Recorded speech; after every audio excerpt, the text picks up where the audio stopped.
Christian waxay ka wada hadleen qadiyadaha Soomaaliya iyo Eritrea khuseeya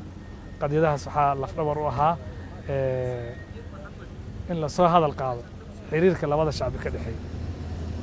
labada shacbi xiriirka ka dhaxeeya waxa ahaa mid isdhexqaada iskaashi ah degaan wadaag ah halgan wadaag ah waxaa laga hadlay way aragnimadii labada dal ay lahaayeen xagga xilliga isticmaalka iskaashiga ka dambeeyay kaalintii ay lahaay Soomaaliya ku lahayd dalka gobonimadiisa iyo kaalintii Eritrea xilliyadii adkaa ee Soomaaliya soo maray wada hadaladii wali waa ay sii dhiman yihiin laakiin waxaa aad iyo aad loogu nuxnuxsaday ilaalinta karaamada shacabka labada shacbi labada dawladood in la ilaaliyo karaamadooda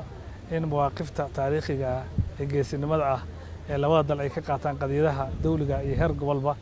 la xoojiyo